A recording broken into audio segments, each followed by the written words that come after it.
चलिए बच्चों, हम लोग आगे बढ़ते हैं। ठीक। और आगे बढ़ने से पहले एक बच्चा देखिए क्वेश्चन कर रहा है, why bind force is not equals to weight always, है ना। तो एक बच्चे ने पूछा सवाल, अच्छा सवाल है और इसका जवाब मैंने आपको पहले भी दे चुका हूं। देखिए, एक बच्चा पूछा है कि बाइंड फोर्स हमेशा वेट के इक्वल क्यों नहीं होता है। पढ़ लीजिए क्वेश्चन, बच्चे ने लिखा है why bind force is not equals to weight always.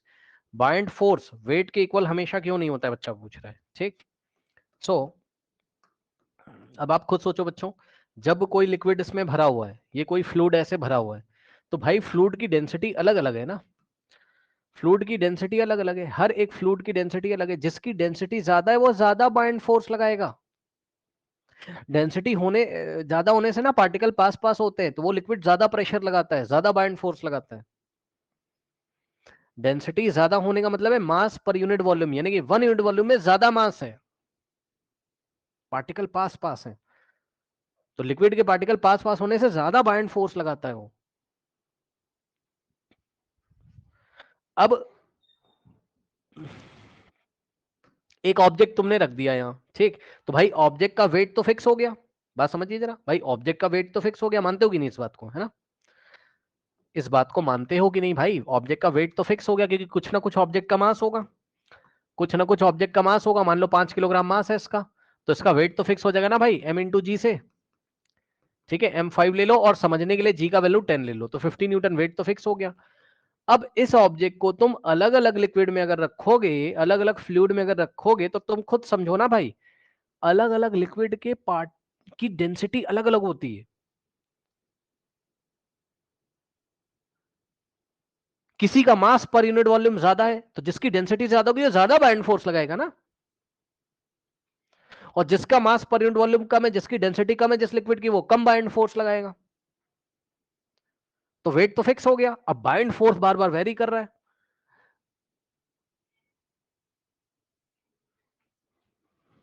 तो जिस टाइम बच्चों ये डेंसिटी ऑफ ऑब्जेक्ट,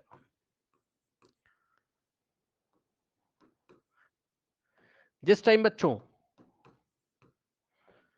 जिस टाइम ये डेंसिटी ऑफ लिक्विड जब ज्यादा रहता है किससे, डेंसिटी ऑफ ऑब्जेक्ट से, तो डेंसिटी ऑफ ऑब्जेक्ट ज्यादा, डेंसिटी ऑफ लिक्विड ज्यादा है, यानी कि बच्चों बाइंड फोर्स जो है वेट से ज्यादा हो जाएगा। और जिस time density of liquid is less than density of object, यानी कि इस बार ऑब्जेक्ट की डेंसिटी ज्यादा हो गई, तो क्या होगा, बाइंड फोर्स लेस हो जाएगा। किससे, बॉडी के वेट से। वेट ज्यादा हो जाएगा, बॉडी सिंक कर जाएगी, यहां बॉडी सिंक करेगी और यहाँ बॉडी फ्लोट करेगी। बताइए क्या डाउट है। वो लिक्विड के नेचर पे डिपेंड करता है ना भाई, कि लिक्विड का नेचर कैसा है, उसकी डेंसिटी कैसी है, उसके पार्टिकल यदि पास पास है लिक्विड के, ज्यादा डेंस है वो, तब ज्यादा बाइंड फोर्स लगा सकता है। और अगर उसकी डेंसिटी कम है लिक्विड की, तो कम बाइंड फोर्स लगाएगा। और कभी कभी गलती से अगर ऐसा हो जाए कि जो लिक्विड की डेंसिटी है वो ऑब्जेक्ट की डेंसिटी के इक्वल हो जाए, जो ऑब्जेक्ट तुमने रखा है, तो क्या होगा, लिक्विड जितना फोर्स लगाएगा और ऑब्जेक्ट का जो वेट होगा, दोनों बराबर हो जाएंगे। बताइए कुछ समझ में आया कि नहीं आया, बताइए। अब आइए बच्चों, नेक्स्ट देखते हैं हम लोग यहाँ पर आर्किमिडीज प्रिंसिपल क्या है बच्चों। ठीक है, देखते हैं। देखिए क्या कह रहा है आपसे, कह रहा है एक्टिविटी करो, कह रहा है take a piece of stone and tie it to one end of the rubber string और a spring balance, suspend the stone by holding the balance और the string as shown in the figure 9.6 से। ये देखिए, एक string ले लो या rubber band ले लो, rubber band में एक पत्थर को बांध लो कह रहे हैं। ठीक। और पत्थर को बांधने के बाद ये पानी में ऐसा डालो, एक बार हवा में लटका के रखो और उसी को एक बार पानी में डाल दो। ठीक। Note the elongation of the string or the reading of the spring balance due to the weight of the stone. Now slowly dip the stone in the water in a container as shown in the figure 9b. Observe what happens to the elongation of the string or the reading on the balance. You will find that the elongation of the string of the reading of the balance decreases as the stone is gradually lowered in the water. However, no further change is observed once the stone gets fully immersed in the water. What do you infer from the decrease in the extension of the string or the reading of spring balance? we know that the elongation produced in the string or the spring balance is due to the weight of the stone. Since the extension decreases once the stone is lowered in the water, it means some force acts on the stone in the upward direction. As a result, the net force on the string decreases and hence the elongation also decreases. As discussed earlier, this upward force exerted by the water is known as force of buoyancy. बच्चों, इस experiment को देखिए, ठीक, इसको देखिए, मैं आपको समझाता हूं, बच्चों। जब सबसे पहले बच्चों में मैं एग्जांपल लेता हूं रबर बैंड का, ठीक। सबसे पहले बच्चों में एग्जांपल लेता हूं किसका? रबर बैंड का।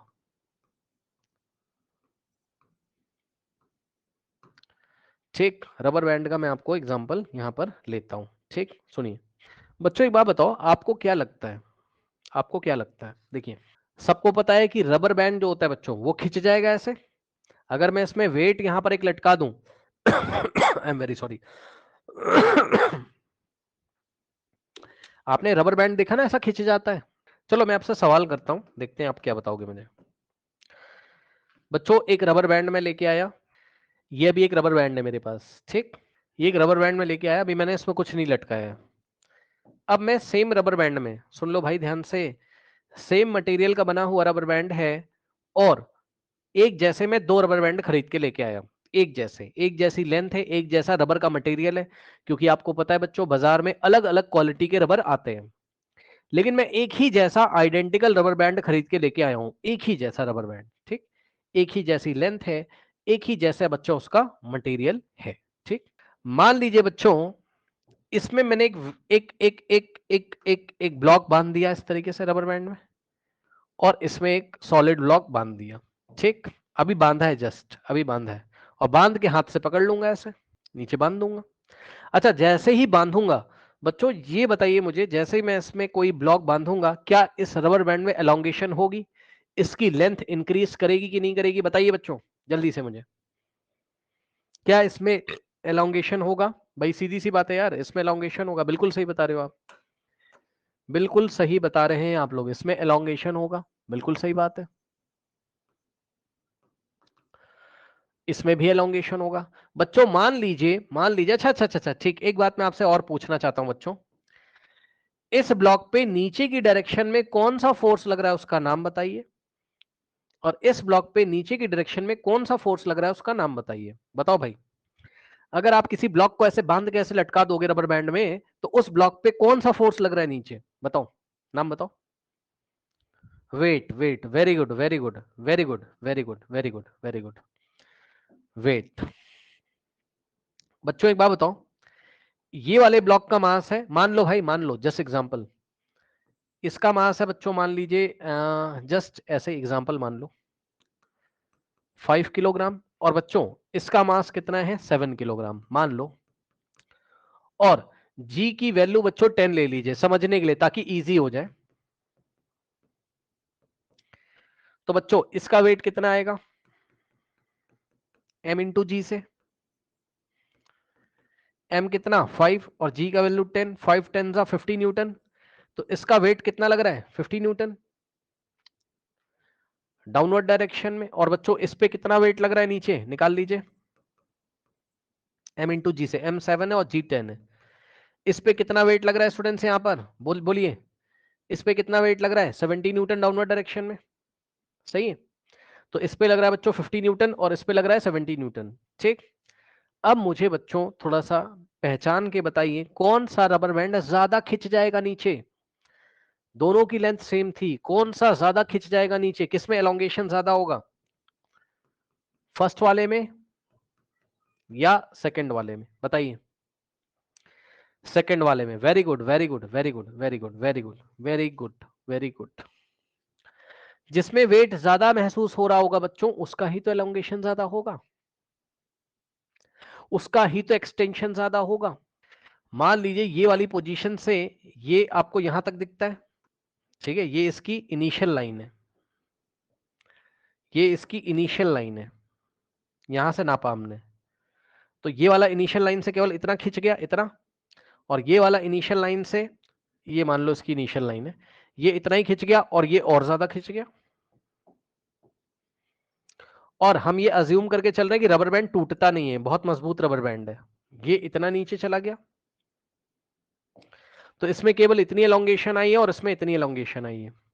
ठीक, अब मुझे जरा एक बात बताइए बच्चों, ध्यान से समझिए, अगर मैं अपना हाथ लगा दूं इसके नीचे और इसको धीरे से ऊपर उठाऊं इस तरीके से, सुन लो भाई ध्यान से, सुन लो ध्यान से, अगर बच्चों मैं अपना हाथ यहां पर लगाऊं इस तरीके से नीचे से, और हाथ जब लगाऊंगा तो फोर्स लगाऊंगा ऐसे इस पे, मान लो मैं अपना हाथ लगाकर इसको मैं 1 न्यूटन का फोर्स दे रहा हूं, just imagine, just imagine, okay. मान लीजिए इसको बच्चों में नीचे से ऊपर की डायरेक्शन में एक फोर्स दे रहा हूं, धीरे धीरे आराम से, ये ऐसे, मान लो बच्चों मैंने इसको 2 न्यूटन का फोर्स नीचे से लगा दिया। ठीक, मैंने इसको कितना फोर्स लगा दिया बच्चों, मान लीजिए 2 नहीं, 2 मत करो, 20 न्यूटन लगा दिया, मान लीजिए 20 न्यूटन मान लीजिए मैंने लगा दिया। ठीक, अब बताओ ये कहां चला आएगा, अब ये ब्लॉक कितना वेट महसूस कर रहा है, भाई थोड़ा दिमाग लगा लेना बच्चों, इस पे नीचे कितना फोर्स लग रहा था वेट की वजह से, बताइए, और मैंने कितना लगा दिया इस पे 20 न्यूटन, तो बताओ पहले ये ऊपर जाएगा कि नहीं जाएगा, पहले बताओ ऊपर जाएगा कि नहीं जाएगा, बड़ी कॉमन सी बात पूछ रहा हूं यार, 70 न्यूटन का वेट था और मैंने आके 20 न्यूटन लगा दिया धीरे से ऊपर, धीरे से इसको उठाया 20 न्यूटन से,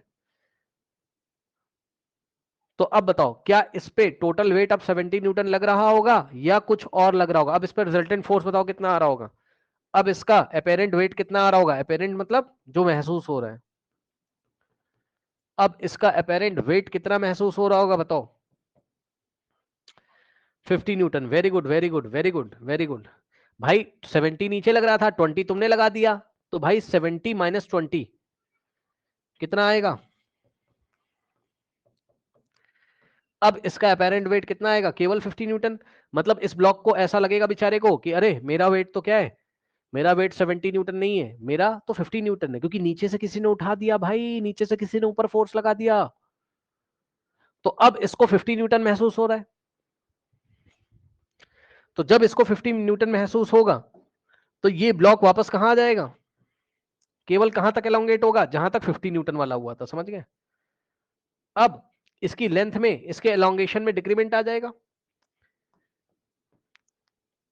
ये यहां से उठ के यहां चला आएगा और इतना इसमें क्या आ जाएगा, डिक्रीमेंट आ जाएगा,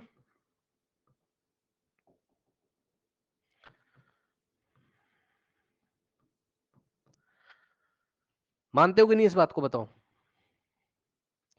और बच्चों ऐसा ही होता, इसको छोड़ दो आप, इसको मैंने ऐसे ही बस ले लिया रेफरेंस के लिए, देखो ऐसा ही होता अगर मैं एक स्प्रिंग बैलेंस ले आता बच्चों, स्प्रिंग बैलेंस जब मैं लाता, तो अगर मैं इसको ब्लॉक को ऐसे ही छोड़ देता तो स्प्रिंग बैलेंस कितना वेट दिखाता हमें, 20 न्यूटन,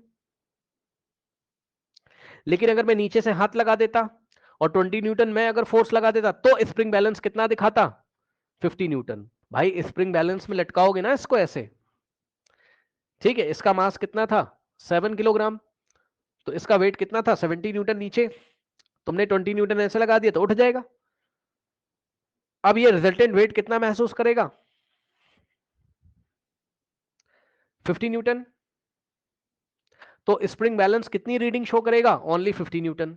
अब मुझे जरा बताइए, अब आपको अपनी एनसीईआरटी की एक्टिविटी समझ में आ गई होगी, इन्होंने यही तो करवाया भाई इन्होंने यही तो करवाया है, उन्होंने कहा एक ब्लॉक ले लो, पहले हवा में लटकाए रहो, तो जब मैं हवा में लटकाए रहूंगा ब्लॉक को तो वो कितना शो करेगा, 70 न्यूटन मान लो, और जब मैं पानी में डाल दूंगा अगर इसको, तो पानी में डालते ही बच्चों, पानी में डालते ही जैसे ही आप इसको पानी में डालेंगे, ये देखिए पानी के टब में डाल दिया ऐसे या पानी के बकेट में, तो अब अपने हाथ को हटा लो, यहां से समझाने के लिए बताया था बस, नीचे से कौन सा फोर्स लगेगा, ऊपर की तरफ, समझ गए, तो पानी में डालते ही रबर बैंड की लेंथ क्या होगी, डिक्रीज हो जाएगी, जो एलोंगेशन हुआ था वो कम हो जाएगा, या दूसरे शब्दों में बोले तो जो स्प्रिंग बैलेंस पहले 70 न्यूटन दिखा रहा था अब वो केवल 50 न्यूटन दिखाएगा, क्यों, क्योंकि 20 न्यूटन का बाइंड फोर्स मिल गया है, 20 न्यूटन का बाइंड फोर्स मिल गया है, यस और नो, यस और नो, बताइए, यस और नो।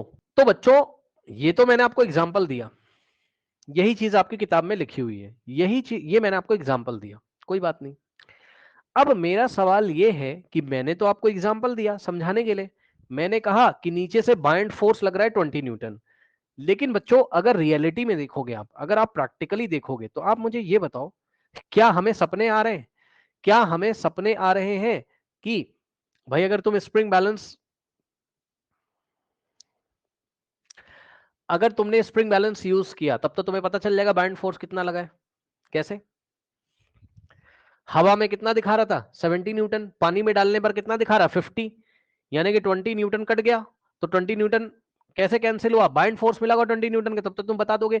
लेकिन हर एक बार तुम्हारे पास, हर एक बार तुम्हारे पास स्प्रिंग बैलेंस हो ऐसा जरूरी नहीं है। तो यदि आपके पास स्प्रिंग बैलेंस नहीं है, अगर तुम्हारे पास बच्चों स्प्रिंग बैलेंस नहीं है, तो कैसे बताओगे कितना बाइंड फोर्स लगा है? यही तो सवाल है, what is the magnitude of bind force. Bind force का मैग्नीट्यूड कितना होगा, ये बताने के लिए बच्चों आर्किमिडीज का प्रिंसिपल लगा लीजिए। ये बताने के लिए आर्किमिडीज का प्रिंसिपल लगा लीजिए। अब वो मैं आपको पढ़ाऊंगा, फिर से सुनो ध्यान से बच्चों। आर्किमिडीज का प्रिंसिपल आपको कौन सी चीज में हेल्प करेगा बताइए? अभी जो आप पढ़ने जा रहे हो, आर्किमिडीज का प्रिंसिपल आपको कौन सी बात में हेल्प करेगा बच्चों? बताइए कौन सी बात में हेल्प करेगा? वो आपको क्या बताने की कोशिश करेगा? Magnitude of bind force. ठीक, मैग्नीट्यूड ऑफ बाइंड फोर्स। अब आइए दिखाते हैं कि आर्किमिडीज का प्रिंसिपल क्या कहता है। आर्किमिडीज का प्रिंसिपल क्या कहता है? ठीक, when a body is immerse fully और पार्शियली इन अ फ्लूइड। भाई कोई फ्लूइड मैंने पानी दिया, अब या तो तुमने, समझो समझो समझो भाई, देखो इधर ये एक ब्लॉक है, मैंने तुम्हें दिया, भाई तुम्हारी मर्जी ना यार, या तो ब्लॉक को तुम पूरा डुबा दोगे। अब बच्चा बोलेगा सर, सर मैंने डुबाया, ये तो पूरा डूब नहीं रहा है। यार वो तो बात की बात है ना कि कितना बाइंड फोर्स इसको मिल रहा है। मतलब अगर इस ऑब्जेक्ट की डेंसिटी लिक्विड से ज्यादा है तब तो अंदर चला जाएगा, अगर इसकी डेंसिटी लिक्विड से ज्यादा है तब तो सिंक कर जाएगा, तो मैंने पहले ही पढ़ाया है। भाई इसकी डेंसिटी अगर लिक्विड से ज्यादा तुमने छोड़ दिया तो डूब जाएगा ना, ये तो बात की बात है। लेकिन मान लो इसकी डेंसिटी लिक्विड से ज्यादा है और तुमने हाथ से पकड़ के रखा है, ऐसा भी तो कर सकते हो तुम, इसको पार्शियली इमर्स कर सकते हो यार। समझो समझो समझो, देखो देखो देखो देखो देखो देखो देखो मैं बताता हूं आपको, देखो देखो। एक बात बताओ बच्चों, मैं आपको कंडीशन क्या दे रहे हो सर आप मुझे? कंडीशन मैं आपको दे रहा हूं कि भैया डेंसिटी ऑफ ऑब्जेक्ट जो है ना, डेंसिटी ऑफ ऑब्जेक्ट लिक्विड से ज्यादा है, यानी कि फ्लूइड से ज्यादा है। ये मैंने बोल दिया, पक्का ऐसा है। अरे मान लो यार, मान लो भाई, मान लो मान लो मान लो। ठीक, तो देखो बच्चों, फुल्ली इमर्स का क्या मतलब होता है कि इसको भैया आप चुपचाप छोड़ दीजिए इस पानी में या लिक्विड में जो भी है, और ये चुपचाप बेचारा नीचे डूब जाएगा जाके। इस बात को बोलते हैं फुल्ली इमर्स्ड। ठीक, पार्शियली इमर्स का क्या मतलब होता है? ऑब्जेक्ट वही है, ऑब्जेक्ट वही है, ये देखो डेंसिटी इसकी लिक्विड से ज्यादा है, लेकिन तुमने ऐसे हाथ से पकड़ के रखा हुआ है, आधा थोड़ा सा डुबा के रखा है, थोड़ा सा तुमने हवा में पकड़ के रखा है, तब कैसा हुआ? पार्शियली इमर्स हुआ। भाई तुम ऐसा भी तो कर सकते हो ना, तुम क्या करोगे बताओ इसको, ये थोड़ा सा ऊपर तुमने हाथ से पकड़ के रखा है, इसको थोड़ा सा डूब गया है और थोड़ा सा पकड़ के रखा है ऐसे, तो इसको क्या बोलते हैं? Partially immersed. और सुनो, अब हमेशा ऐसा हो ये जरूरी नहीं है, अब तो भाई तुम समझ गए होगे, कोई भी कंडीशन हो यार, या तो ऑब्जेक्ट पूरा डूब गया होगा या तो थोड़ा सा डूबा होगा, थोड़ा हवा में होगा थोड़ा पानी में होगा, समझ गए? तो अगर पूरा पूरा डूब गया है, चाहे अपने आप डूब जाए चाहे तुम फोर्स लगा के डुबा दो, चाहे फुल्ली इमर्स्ड हो चाहे पार्शियली इमर्स्ड, समझ गए ना? पार्शियली का मतलब समझ गए होगे, फुल्ली का मतलब भी समझ गए होगे। ठीक, फुल्ली का मतलब पूरा अंदर चला गया, चाहे अपने आप चला गया हो चाहे तुमने फोर्स लगा के जबरदस्ती उसको अंदर किया हुआ है, क्योंकि हमें क्या पता किसकी डेंसिटी ज्यादा किसकी कम, तो हम एक जनरल केस बता रहे हैं। पूरा अंदर चला गया तो फुल्ली इमर्स, और अगर थोड़ा सा बाहर है तो पार्शियली इमर्स का केस होता है। ठीक, अब सुनिए बच्चों क्या कहता है वो, पढ़ो पढ़ो पढ़ो पढ़ो पढ़ो पढ़ो, क्या कह रहे हैं? कह रहा है when a body is immerse fully और partially in a fluid, fluid का मतलब कोई लिक्विड ही होगा यार जनरली। ठीक, तो जनरली जब कोई लिक्विड होता है, कोई फ्लूइड होता है या कोई गैस भी हो सकती है, क्योंकि फ्लूइड क्या होता है? The material which can flow, gas या लिक्विड में यानी किसी फ्लूइड में जब किसी ऑब्जेक्ट को फुल्ली इमर्स किया जाता है या पार्शियली इमर्स किया जाता है तो क्या होता है, it experience an upward force that is equals to, वो क्या एक्सपीरियंस करता है, अपवर्ड फोर्स। भाई इस पे अपवर्ड फोर्स लगेगा, जिसको तुम बाइंड फोर्स बोलते हो। सुन लो भैया ध्यान से, सुन लो ध्यान से। इस पे एक ऊपर की डायरेक्शन में फोर्स लगा होगा जिसको बाइंड फोर्स बोलोगे, और उसी को इसने अपवर्ड फोर्स बोला है। अपवर्ड फोर्स का मतलब बाइंड फोर्स। ये जो अपवर्ड फोर्स लिखा है तुम्हारी किताब में, इसका मतलब क्या है, bind force. So this bind force is equals to the weight of the liquid displace by it. याद कर लो भाई, अभी समझाता हूं। बाइंड फोर्स कैसे मिलेगा तुम्हें, पढ़ो किताब में क्या लिखा है। Bind force is equals to the weight of the fluid displace by it.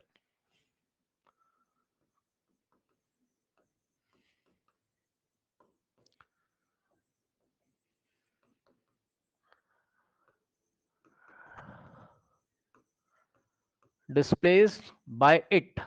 अब ये इट किसके लिए लगा हुआ है वो मैं बताता हूं। इट लगा हुआ है सॉलिड ऑब्जेक्ट के लिए, जो सॉलिड ऑब्जेक्ट तुमने अंदर डाला है, डिस्प्लेस बाय ऑब्जेक्ट। रटो इसको 10 बार पहले, फिर मैं समझाऊंगा, ऐसे नहीं रटो। बाइंड फोर्स कैसे निकालोगे बताओ, पहले तो याद कर लो, भी समझाऊंगा, पहले याद करो, बिल्कुल याद कर लीजिए इसको। बाइंड फोर्स कैसे निकालोगे बताओ। अगर मैंने तुमसे बोला कि बेटा बाइंड फोर्स निकाल के दो, तुम मुझे क्या निकाल के दोगे, wait of the fluid displace by the object. याद हो जाए तो बताना, तब बताऊंगा आगे, तब समझाऊंगा, पहले तो रट लो। डन। अब सुनो, तो बच्चों पूरी डेफिनेशन क्या बनी आर्किमिडीज प्रिंसिपल की, when a body is immerse fully और partially in a fluid it experience an upward force. जब किसी बॉडी को फुल्ली या पार्शियली इमर्स किया जाता है तो उस बॉडी पे एक अपवर्ड फोर्स लगता है, जिसको अपथ्रस्ट बोलते हैं या बाइंड फोर्स बोलते हैं। इसकी वैल्यू किसके इक्वल होती है, इसकी वैल्यू होती है wait of the fluid displaced by the object. अब मैं आपको समझाऊंगा, अब मैं आपको समझाऊंगा। बच्चों एक बात जरा मुझे बताइए ध्यान से, ये पूरा पानी इसमें भरा हुआ है कंटेनर में, ठीक, जरा समझ लेना भाई, ये पूरा पानी से लबालब भरा हुआ है। अब आप बोलोगे सर आपने सर पूरा पानी से कैसे भर दिया सर, आपको समझाने के लिए भर रहा हूं सर, जरूरी नहीं कि पूरा पानी से भरा हो, आपको समझाने के लिए पहले पूरा पानी से भर रहा हूं। पानी हो या कोई और लिक्विड हो, ये पूरा ब्रिम तक भरा हुआ है, up to brim. Up to brim मतलब किनारे तक, जैसे ग्लास पूरा किनारे तक भरा रहता है, पूरे ग्लास में पानी भर लीजिए, this is full up to the brim, full up to the brim, समझाने के लिए है ना। अब क्या किया आपने, स्टेप नंबर 1 पानी भर के ले लिया या लिक्विड कोई भर के ले लिया। स्टेप नंबर 2 देखो बच्चों, अब एक बात बताओ बच्चों, अगर मैं इसमें कोई ऑब्जेक्ट रख दूं, एक सॉलिड है और मान लो इसमें डूब जाता है, अरे भाई मान लो यार ये इसमें डूब जाता है, जैसे इसमें रखा ये ऐसे नीचे चला गया। अब भाई एक बात बताओ जरा, जब ये अंदर जाएगा तो क्या अपनी जगह नहीं बनाएगा रहने के लिए, कहां रहेगा, जब ये पानी को डिस्प्लेस करेगा, जो फ्लूइड अंदर भरा हुआ है जब उसको डिस्प्लेस करेगा तभी तो जाएगा ना ये अंदर। मानते हो कि नहीं इस बात को बताओ, इस बात को आप मानते हो कि नहीं मानते हो बताओ। भाई मैंने आपसे बोला कि आप इसमें एक ऑब्जेक्ट डाल दीजिए, ठीक, ये डाला और जैसे ये सिंक करेगा बच्चों, ये अपनी जगह बनाएगा ना बच्चों, ये अपनी क्या बनाएगा, जगह बनाएगा यहां पे। अब यहां पानी नहीं है, मानते हो नहीं इस बात को, यहां पर पानी नहीं, इसने बच्चों पानी डिस्प्लेस कर दिया, और वो पानी क्या यहां से गिर जाएगा कि नहीं गिर जाएगा, बह जाएगा पानी, यार इतना तो तुम्हें पता है, यहां से पानी फ्लो कर जाएगा, ओवरफ्लो ऐसे करके, बताओ। पूरा अगर ये ब्रिम तक भरा हुआ है, इसमें तुमने कोई ऑब्जेक्ट डाल दिया, तो यहां से पानी ये जो गिर रहा है नीचे, ये जो पानी गिरा, इसको ही तो तुम डिस्प्लेस वाटर बोलोगे। डिस्प्लेस मतलब जो हटा दिया गया है, विस्थापित कर दिया गया है, किसके द्वारा हटा दिया गया है, इस ऑब्जेक्ट के द्वारा हटा दिया गया है, ठीक, यही तो डिस्प्लेस फ्लूइड है, यही तो डिस्प्लेस फ्लूइड है बच्चों। अब जब ये डिस्प्लेस फ्लूइड इस तरीके से है, ठीक, अच्छा मान लो एक अच्छा सा बना ले, अच्छा सा, ये बहुत अच्छा नहीं ना, अच्छा सा बनाए, देखो यहाँ एक पाइप लगा लो, यहाँ एक पाइप लगा लो, यहाँ पे एक पाइप लगा लो, ऐसे करके एक पाइप लगा लो, ये एक पाइप लगा हुआ है ऐसे करके, इसमें से ये लिक्विड जब आप इसको डालोगे जगह बना के लिक्विड यहां से निकल जाएगा, और जब ये लिक्विड गिर रहा होगा तो आपने नीचे एक और कंटेनर रख दिया है, इसमें आप इसको कलेक्ट कर लो, इसमें आप इसको कलेक्ट कर लो, ये लीजिए। आया समझ में कि नहीं आया बताइए। अब मुझे ये बताओ भाई, वॉल्यूम क्या होता है, कितना स्पेस ऑक्यूपाई किया है। वॉल्यूम क्या होता है, कितना स्पेस ऑक्यूपाई किया है, वही उसका वॉल्यूम होता है। ये जो ऑब्जेक्ट तुमने डाला है इसमें, इस ऑब्जेक्ट का वॉल्यूम, ध्यान से सुनना भाई, वेरी इंपॉर्टेंट कॉन्सेप्ट, इस ऑब्जेक्ट का जो वॉल्यूम है, इसका वी ऑफ ऑब्जेक्ट, ऑब्जेक्ट का जो वॉल्यूम है वो वो वो वो ये जो लिक्विड डिस्प्लेस है इसके वॉल्यूम के इक्वल होगा कि नहीं, बताओ। वेरी इंपॉर्टेंट, जो बच्चा इसको सीख गया वही समझ लो सब कुछ सीख गया। इस ऑब्जेक्ट का जो वॉल्यूम है, जो सॉलिड आपने डिस्प्लेस, मतलब जो सॉलिड आपने इसमें डाला है, सॉलिड का वॉल्यूम और ये जो लिक्विड डिस्प्लेस हुआ है, इसका वॉल्यूम आपस में इक्वल होगा कि नहीं, जल्दी बताओ। Volume of object is equal to volume of displaced fluid या फ्लूइड डिस्प्लेस्ड।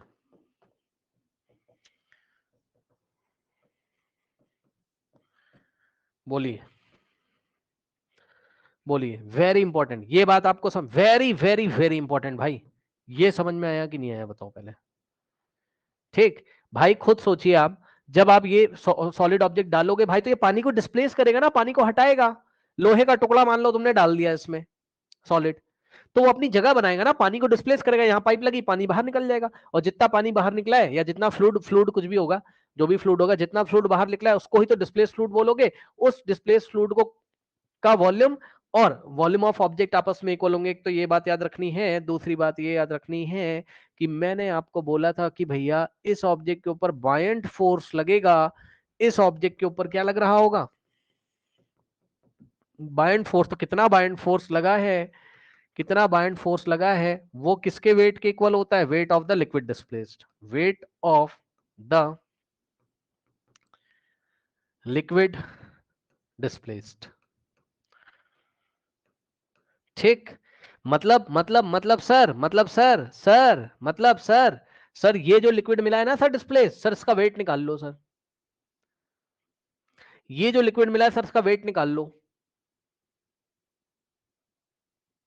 कहने लगा कैसे सर, तो बेटा इसका मास देख लो भैया, सुन लो ध्यान से। डेंसिटी का फॉर्मूला क्या होता है, बोलो जल्दी से। डेंसिटी का फॉर्मूला क्या होता है, बोलो। Mass by volume. ठीक, मास बाय वॉल्यूम। तो मास कैसे निकलेगा, डेंसिटी किसकी, लिक्विड की, density of the liquid into volume of the liquid. अब ठीक से लिख दूं मैं,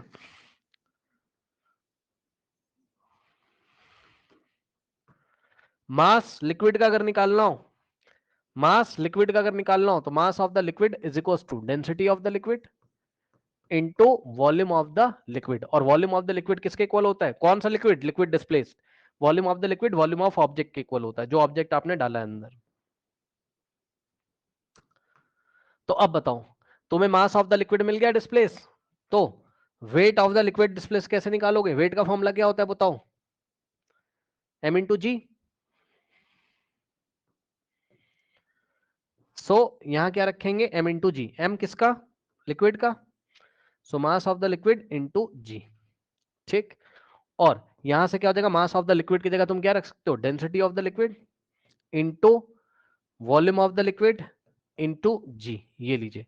और याद रखिएगा, volume of the liquid is equal to volume of the object. मतलब लिक्विड का वॉल्यूम नहीं देगा क्वेश्चन में, क्वेश्चन में ऑब्जेक्ट का वॉल्यूम देगा, जिस ऑब्जेक्ट को डाला है अंदर। तो यहाँ पर आप object of the volume of the object रखोगे, यहाँ डेंसिटी ऑफ द लिक्विड रखोगे, यहाँ जी की वैल्यू मल्टीप्लाई कर दोगे, बाइंड फोर्स आ जाएगा, क्योंकि यही क्या है, wait of the liquid displace का फॉर्मूला। अब एनसीईआरटी में आपको ऐसे सवाल नहीं मिलेंगे, लेकिन आपको किसी और किताब में मिल सकते हैं, इसलिए मैंने फॉर्मूला भी बता दिया। अच्छा, मोटी मोटी बात सर एक बार फिर से पढ़ा दीजिए। मोटी मोटी बात सिंपल सा, आपने किसी ऑब्जेक्ट को डाला इसमें, इस पे कितना बाइंड फोर्स लगेगा, तो जितना लिक्विड डिस्प्लेस हुआ है इस लिक्विड का वेट निकाल लीजिए बस। और वेट कैसे निकाला जाता है, एम इंटू जी से, mass into acceleration due to gravity से। और सर मास कैसे निकालोगे, एम एल का मतलब mass of the liquid. Sir mass कैसे निकाला जाता है सर, सर मास निकाला जाता है density of the liquid into volume of the liquid से। Sir volume of the liquid question में नहीं दिया रहता है, तो क्या करेंगे, वॉल्यूम ऑफ द लिक्विड की जगह वॉल्यूम ऑफ द ऑब्जेक्ट डाल देंगे बस।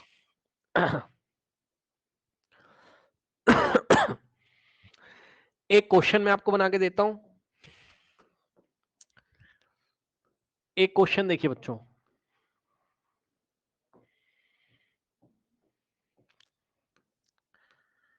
ये ऐसे करके एक लिक्विड भरा हुआ था और इस लिक्विड की डेंसिटी कितनी देके रखी है, 2 kilogram per metre cube.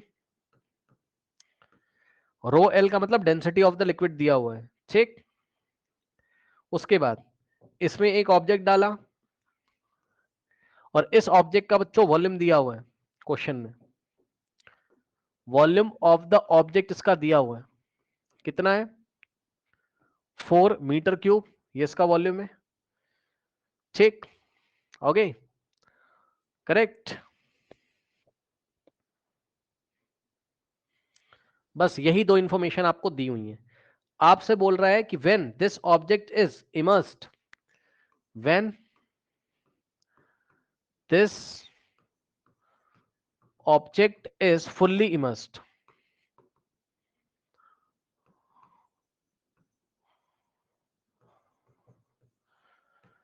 in the given fluid, in the given liquid या given fluid, find the buoyant force या find the upthrust। सो आप क्या करोगे, according to Archimedes principle, according A double C का मतलब according to Archimedes principal,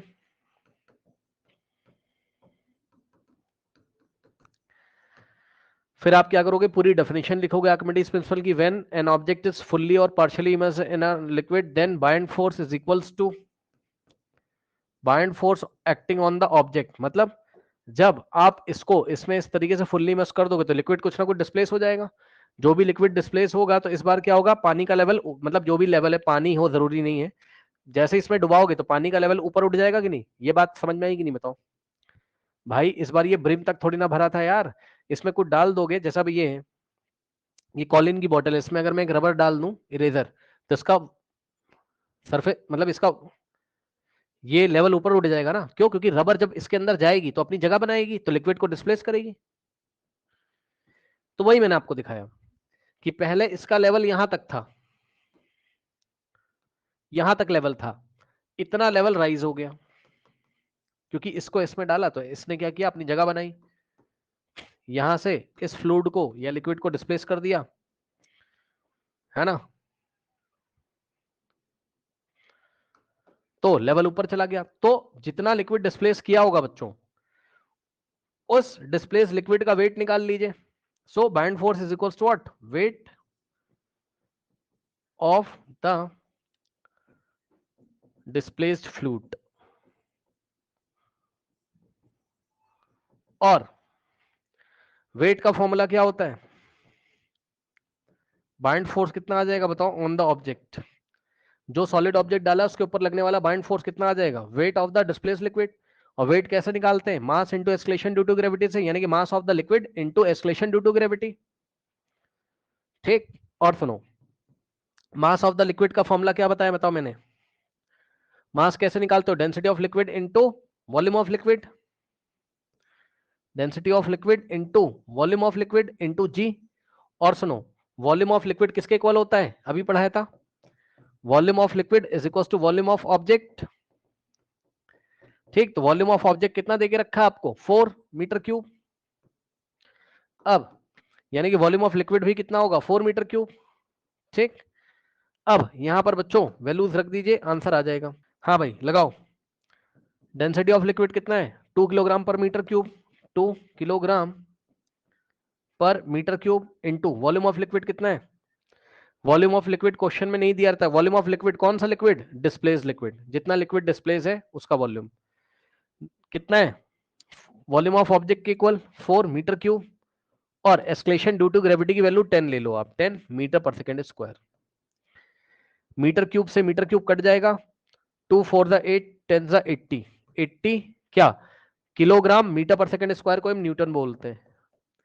80 Newton का bind force लग रहा है, ऐसे करके निकालते, 80 न्यूटन का बाइंड फोर्स लग रहा है, ऐसे करके निकालते हैं। क्या आपको डेफिनेशन याद आई, मतलब डेफिनेशन समझ में आई आर्किमिडीज प्रिंसिपल की, और डेफिनेशन के बाद बच्चों क्या आपको सवाल करना आया? बताइए। सवाल एग्जाम में नहीं आता है आपके 9th क्लास में, जस्ट मैंने आपको बताया, क्योंकि आप डिफरेंट टाइप की बुक्स में पढ़ोगे तो सवाल आपको मिलेगा। ठीक, तो ये हो गया आपका आर्किमिडीज प्रिंसिपल। इसके बाद बच्चों एग्जाम में 9th क्लास में जो क्वेश्चन आता है आर्किमिडीज का, एक तो डेफिनेशन लिखने के लिए आती है, इसका प्रिंसिपल लिख लोगे, और लिखने के बाद इसके यूजेस पूछता है। तो नेक्स्ट बच्चों देखते हैं इसके यूजेस, जो कि बहुत इंपॉर्टेंट है, आप इसको इग्नोर मत करिएगा। ठीक, बस आपको यूजेस कैसे होते हैं, क्या होते हैं, उससे मतलब नहीं है, आपको बस इसके यूजेस पूछेगा, यहीं से सवाल आ जाएगा एग्जाम में। आर्किमिडीज के प्रिंसिपल की एप्लीकेशन लिखिए, ये पूरा याद करके जाएंगे आप।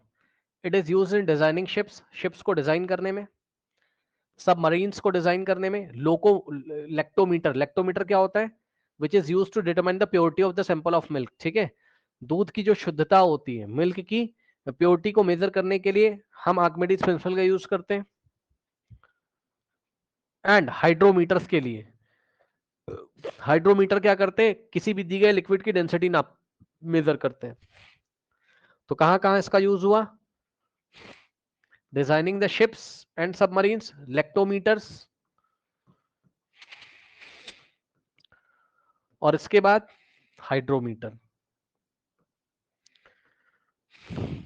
ये बातें 3-4 यूज आप यूज 2 नंबर में पूछेगा, 4 यूज लिखोगे, designing ship, submarines, lactometer, hydrometer. Lactometer एक डिवाइस होती है, इसकी हेल्प से लेक्टोमीटर, बताओ एग्जाम का क्वेश्चन बताओ, लेक्टोमीटर का यूज बताओ। It is used to determine the purity of the sample of milk, sample of milk, दूध कितना ज्यादा शुद्ध है, दूध की शुद्धता को मेजर, भाई दूध में पानी मिलाया जाता है ना, तो दूध की शुद्धता को मेजर करने के लिए एक लेक्टोमीटर नाम की डिवाइस आती है मार्केट में। अब सवाल सुनिए एग्जाम का, लेक्टोमीटर कौन से प्रिंसिपल पे बेस है? एग्जाम में सवाल पूछेगा, लेक्टोमीटर बच्चों कौन से प्रिंसिपल पे बेस है? लेक्टोमीटर कौन से प्रिंसिपल पे बेस है? आर्किमिडीज के प्रिंसिपल पे। अगला सवाल, अगला सवाल, अगला सवाल क्या है बच्चों आपका, कि आपका जो है हाइड्रोमीटर कौन से प्रिंसिपल पे बेस है? हाइड्रोमीटर कौन से प्रिंसिपल पे बेस है? हाइड्रोमीटर कौन से प्रिंसिपल पे बेस है, बताइए। आर्किमिडीज के प्रिंसिपल पे। ठीक, अब सुनो इंपॉर्टेंट बात बच्चों, देखिए अब मैं आपको एक बात बताता हूं, सुनिए बच्चों, अब आपको एक बात मैं आपको बताता हूं, अब आपको क्या काम करना है, देखिए बच्चों, ये आपको करना ही करना है। ये सवाल आप देख रहे हो, you find your mass to be 42, है ना, मैं आपको दिखाता हूं। इसको मैंने क्या किया, यहां से कॉपी कर लिया, कॉपी कहां से होता है भाई, ये कॉपी कर लिया, और अब आप YouTube पे जाएंगे, अभी मैं आपको आपके ग्रुप पे शेयर कर देता हूं, ये आपका आज का होमवर्क है। जो नहीं करके आएगा, समझ जाना ये आप अपना नुकसान बहुत बड़ा कर दोगे। ठीक, इसमें टाइम लगेगा, जब आपके पास टाइम हो आराम से कॉपी पेन लेके बैठिएगा, यहां पे पेस्ट कर दीजिए, आपको मेरा आंसर मिलेगा, आपको मेरा आंसर मिलेगा, वही करना, उल्टे सीधे मत करके चले आना किसी और के। ये देखिए 21 मिनट का, ये देखिए योर फॉन्ट, देखा आपने, यही आपको करके आना है और कुछ नहीं। ठीक है, बाकी सब जगह उल्टा सीधा दिया हुआ है, बिल्कुल बेस्ट आंसर आपको यहीं पर मिलेगा। अब इससे आप कुछ ना कुछ बच्चों सीखोगे, मैं क्लास में शेयर कर दूं आपका, ये आपका होमवर्क है आज के ही, आज आप इसको क्या करोगे, तैयार करोगे। जो बच्चे रिकॉर्डिंग भी देख रहे होंगे, आप देख लीजिए, आपके ग्रुप पे आ चुका है ये लिंक, इस लिंक पे आप क्लिक करोगे और इसके नोट्स बनाओगे। क्या बातें मैंने बताई, एक बार देखो, 2 बार देखो, 3 बार देखो, 10 बार देखो, और समझो कि क्या बताया। अच्छा, maths triangle NCERT last exercise solution on your channel. ठीक ठीक ठीक ठीक, यही चीज आप ग्रुप पे पोस्ट कर दीजिए। ठीक है, ग्रुप पे तुरंत मैसेज डाल दिया करो, आपको मिल जाएगा। इसके बाद क्या करना है आपको, सुनो ध्यान से, यहां पर देखो जरा, इसके बाद आपको क्या करना है, इसके बाद मैं आपको बताता हूं, ये आज आपका होमवर्क है, 1-2 दिन में इसको प्लीज, ये मेरी रिक्वेस्ट है बच्चों, प्लीज फिनिश कर लीजिए सर।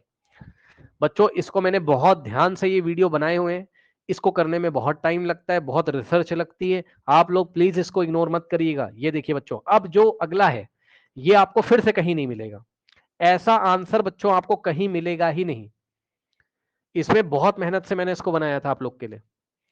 अब अगला आप ये करके आओगे, चाहो तो आप ऐसे कर लो, आज आप ये कर लो और कल आप ये कर लेना, लेकिन आप जल्दीबाजी में मत करना, इसको आराम से डाइजेस्ट करके याद करके आइएगा क्या पढ़ाया मैंने।